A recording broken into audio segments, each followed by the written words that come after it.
Alright, 2 bosses left. Let's talk about the failed experiment known as the Bed of Chaos. Before we can get to the Bed of Chaos, we first have to deal with 3 sub-boss fights. We start all this by going to the second bell again. Past this bell is a huge, unreasonably huge, pool of lava. We need to get rid of it. We get rid of it by fighting the first of the 3 sub-bosses. Ceaseless Discharge. Apparently, he has the clap. All you have to do in this fight is run up to him, grab the item that's next to him, then run back to the door. He will follow you to the door, and in doing so, will kill himself. You literally don't have to do anything else. With him dead, you can now make your way into the ruins. You'll be greeted by a whole lot of minotaurs and goatmen that are just like the bosses you fought earlier, but now you're stronger, so they don't pose nearly the threat. Having these here seems really lazy.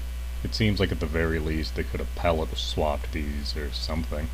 But anyway, all these are doing are guarding the way to the next boss, which in this case is the ass demon you fought in the asylum, only now it's on fire. Flaming ass demons aside, there is something optional you can do here. If you so choose, you can make our sun-worshipping friend not die. If you choose to save him, he can help you in the final boss fight at the end of the game. But this is optional and kind of a pain in the ass and involves a ton of grinding. If you want to do it, you have to do it before the next boss fight here. Now that I've mentioned that, let's talk about the next boss fight. This fight is in a lava pit, and you're fighting a demonic centipede creature. There are parts of this creature you can cut off.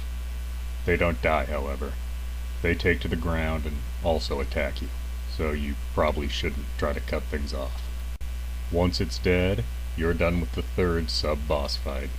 You also get a ring that lets you walk on lava to very little ill effect.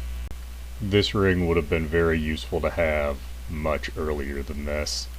Now it is pretty much a straight shot to the Bed of Chaos. In your way are some T-Rexes and some Lovecraftian whores, but once at the boss, there isn't actually a fight.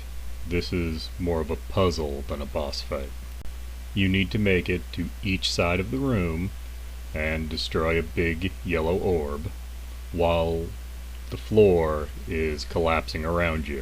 Once that is done, you need to make a leap of faith into the middle of the room and kill a tiny worm creature. Once that is done, the 3rd boss is gone, and you have the 3rd Lord Soul. Now head back to Anorlando for the last boss. The albino dragon, Seath the Scaleless. The good news is there are no sub-boss fights here of any kind. You run into the dragon's library, take a couple of elevators, and there he is, in all his white and pasty glory. The bad news is you have to die right here. There is no way to kill him or do any damage to him. You just have to die. You'll then find yourself in a cell you have to escape from that's much deeper inside the library. What you have to do now is for a second time save Big Hat Logan. He will then sell you some new high-end sorceries and tell you the secret of how to kill Seath. In the courtyard of this library is a big cave filled with crystals, some of which are invisible.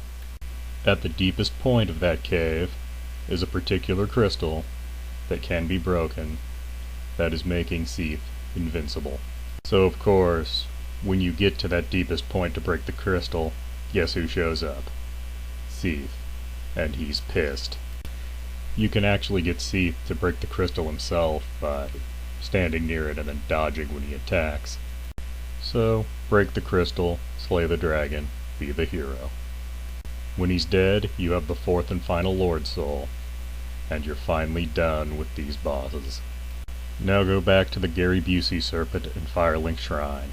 You can either talk to him, or just fall into the pit surrounding him.